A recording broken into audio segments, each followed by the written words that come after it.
So the Audiencia Nacional in Spain has summoned Mike Pompeo, the former U.S. Secretary of State under Trump, and they want Pompeo to testify in a case against UC Global. So UC Global is the Spanish security company that did security for the Ecuadorian embassy in London, where Assange was for 7 years. And guess what? The CIA, and of course Mike Pompeo, remember, he wasn't Secretary of State only, he was he's also former head of CIA. The Americans were spying on Assange through this company. So this company was, it did security, but it was also a sort of a shell company for the Americans just to spy on Assange.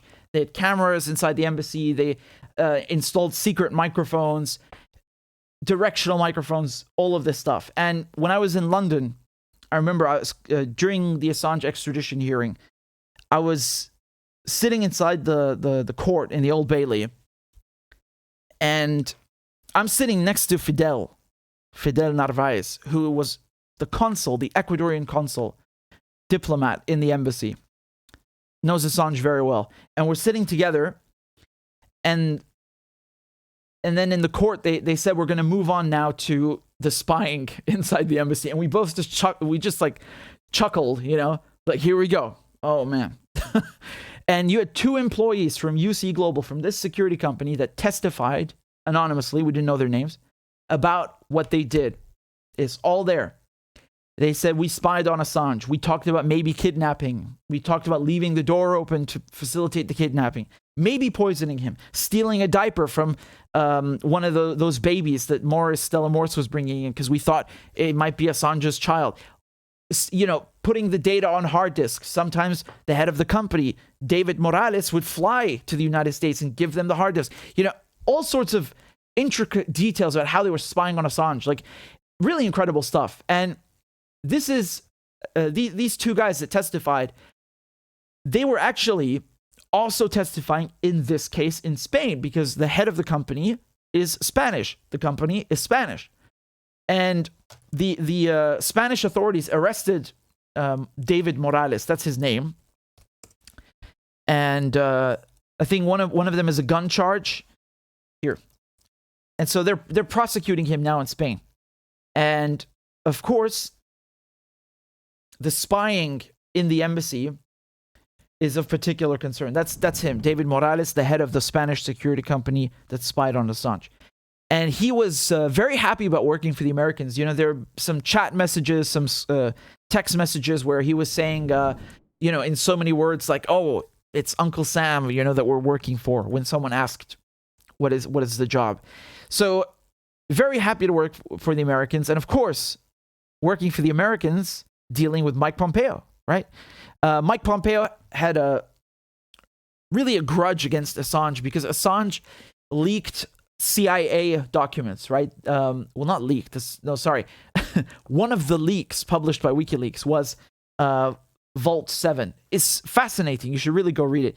It's basically a bunch of CIA documents on how to get into airports. They'd have like a guide on some airport in some country on how to pass the security in, undercover, not how to do it without blowing your cover, where, all sorts of intricate details about posing as a normal person when actually being undercover. And their tech abilities also, their 0 days, exploits that they would collect. They were spying on other agencies, really nuts. And because WikiLeaks published that in 2017, Pompeo had like a particular grudge against Assange.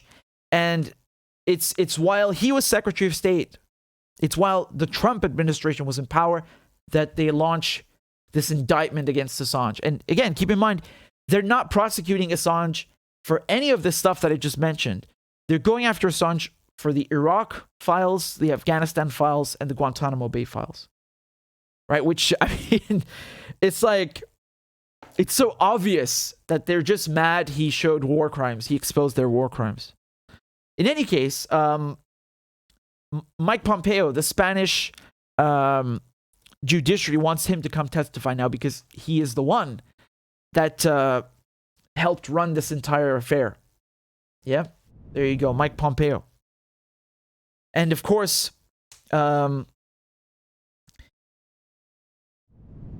Pompeo said a very important phrase. He gave a speech in 2017, I believe it was, and he used this term. He said WikiLeaks is a non-state hostile intelligence agency, right? A non-state hostile intelligence agency. So he coined this phrase, this term about WikiLeaks, basically declaring war on WikiLeaks, right? Like you are a hostile entity, and we don't view you as a publication, and we're coming after you. And I don't think that Pompeo or the State Department, the Americans are not going to respond to this request for Pompeo to come testify. Never. Not in a million years. I mean, I would be surprised if they did, but the chance is slim. The Americans don't like anyone holding them accountable because they think that they're above the law and they're above international law. And they always talk about international norms, right? Very interesting phrase they use. And Assange's case, I mean, you saw there were elections in Australia. There's a new government in Australia. I wanted to show you the new foreign minister. That's her, the new Australian foreign minister, right? So her name is Penny Wong. And she was asked about Assange on the 3rd of June, right here. So the journalist Carvelas says, okay, just finally on Julian Assange, as opposition leader, Anthony Albanese declared Assange's incarceration in the UK, pending his extradition to the US, where he faces spying charges, had gone on long enough, and he wanted him freed. Is this now the government's position? And the foreign minister says, the prime minister has expressed that it's hard to see what is served by keeping Mr. Assange incarcerated, and expressed a view that it's time for the case to be brought to an end. What I'd say is that the Australian government, actually under both parties, has consistently raised the issues associated with Mr. Assange and his incarceration with the US and the UK. And then Carvelas says, will you be more active in that space now that you are the government? And the foreign minister replies, well, I think the prime minister has asked this in Tokyo and made the point that his position is not all foreign affairs, is best done with a loud hailer, and I would be taking that advice.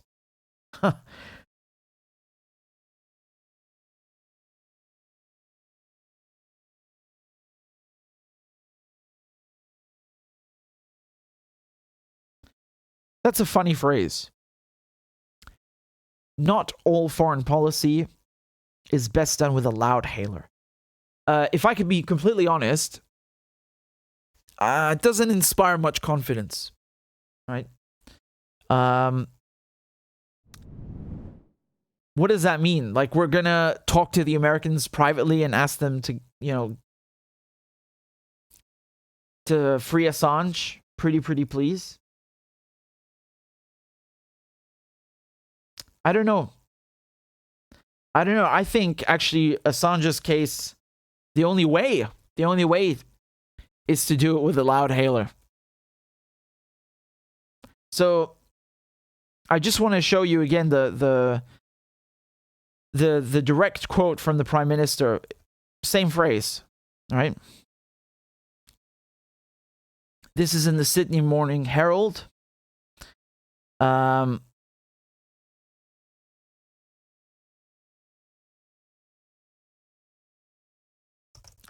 Give me a second. Actually, I wanted a video of it. I'm not sure anyone found it. Give me a second.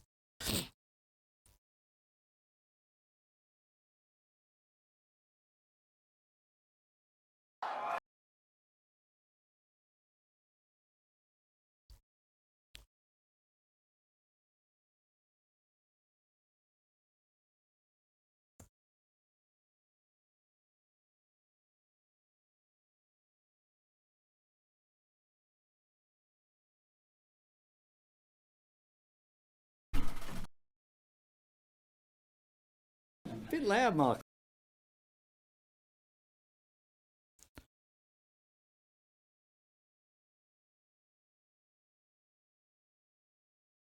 So here we go.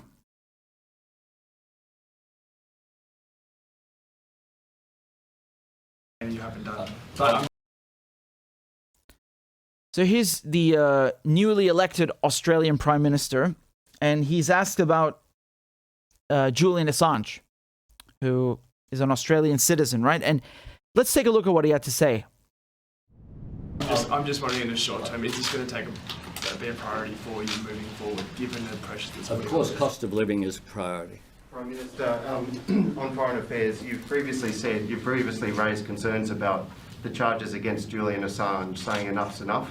And a couple of weeks ago, Senator Wong said if elected, you would encourage the US government to bring this matter to a close. As Prime Minister, is it now your position that the US should be encouraged to drop the charges against Mr Assange, and have you made any representations to that effect yet? My position is that not all foreign affairs is best done with the loudhailer. A few times through the campaign, you said that your starting point for your ministry would be people that were in their positions would stay in those positions. This is a bit What does that mean? more of a substantial. That's not looking good, man. That's not looking good. I know some people would like to, give him credit for standing up for Assange. That doesn't inspire a lot of confidence. And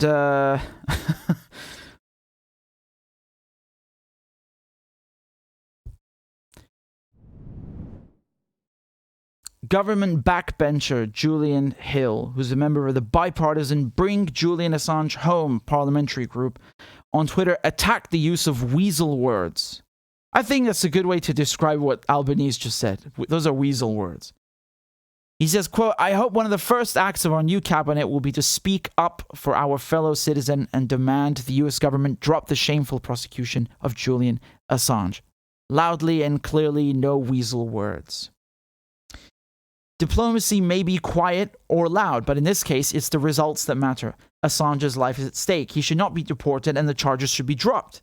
I'd hope our new government will have something clear and firm to say regarding the principles of press freedom.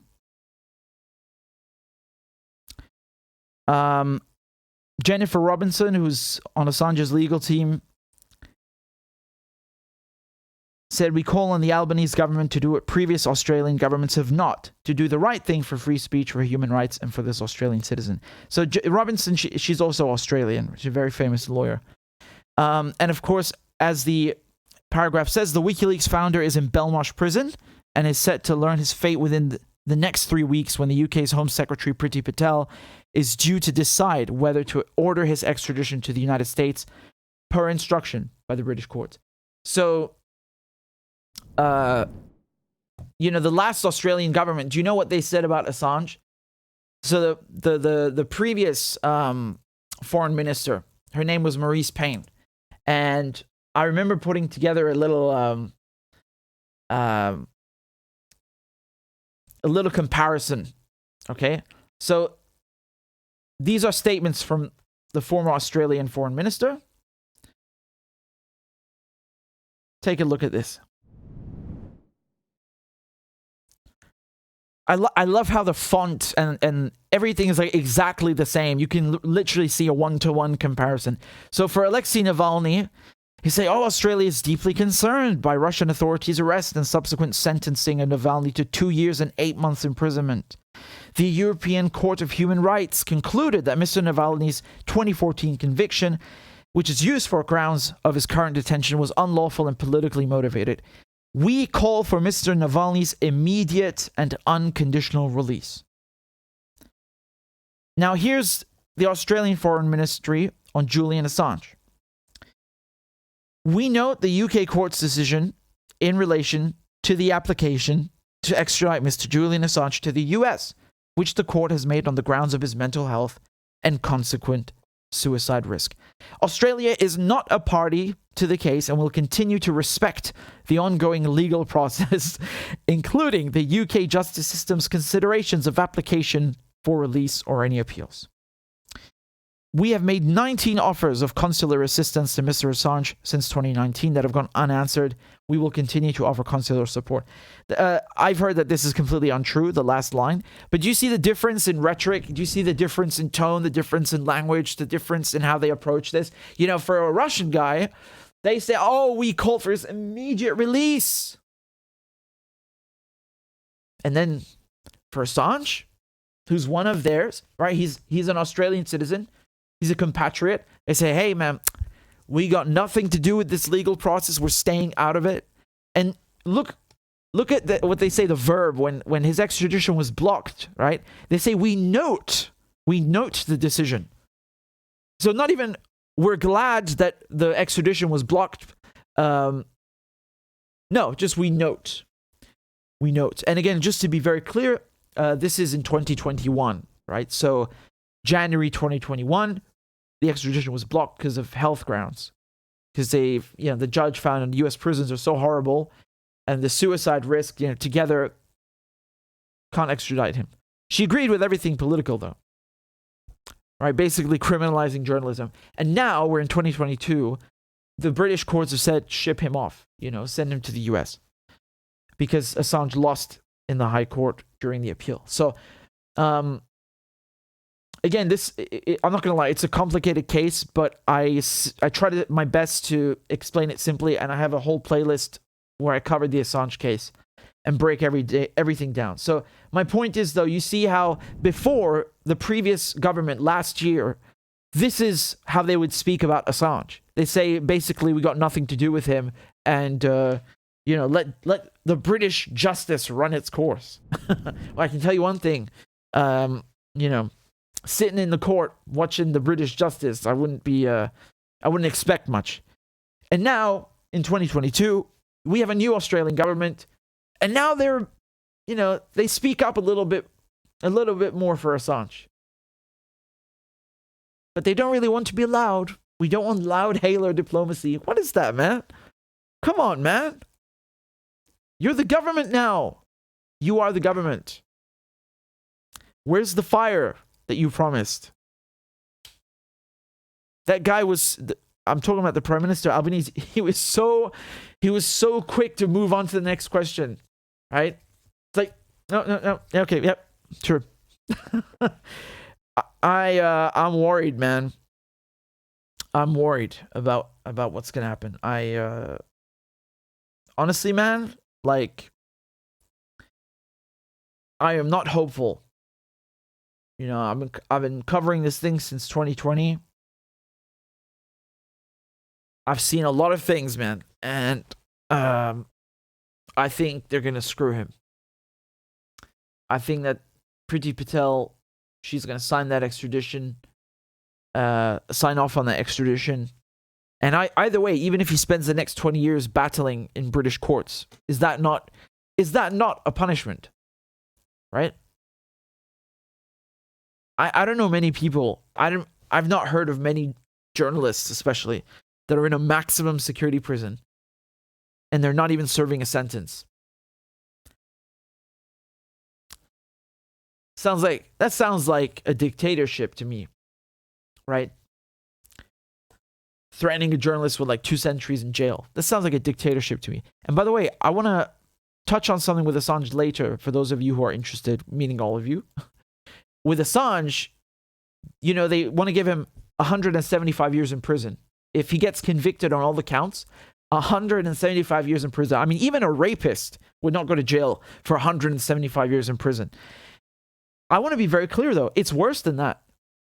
It's worse than that, because when they get to sentencing, when they get you convicted, they have something in the United States. I haven't seen anyone touch on this, and I'm going to do this with Mendoza. He knows it because he got screwed with it. He got 6 years in prison originally, but then with the sentencing guidelines, 14 years. They more than doubled his sentence just because of the sentencing guidelines. So they will look at Assange and they'll say, well, oh, he's organizer. He's the guy, head of the organization. He's the manager. Okay, give him these many points, which translates into this many years. Oh, he was he was soliciting classified documents. He did this and that. He gave that presentation. Okay, add some more years. How do I know they're going to do this? Because they changed the indictment to add conduct. So what they did is they didn't add new charges. These are not new charges. It's just like telling a story, right? They just said, oh, well, on this date, Assange was here and there was a PowerPoint presentation and he specifically asked people to hack this building and give him these documents. And on this date, Assange said this. On this date in a video, he said that. And this stuff is going to make his sentencing even harsher. So even if he gets 10 years, one count, which is already bad, they could bump it up to 20 because of the sentencing guidelines. So they even said things like, oh, well, he was working with these hackers and one of them was an FBI informant. Anyway, I am not going to get into all that right now because I'll do a separate video. But, man, be careful because they're going to screw him big time, man. Big time. They are going to fuck him because they're authoritarian pigs and they're trying to make an example out of him to scare other people around the world. That's what's going on, man. That's what's going on. So what, Australia's government, his own government, my goodness, like the level of disrespect. They don't even respect their own country.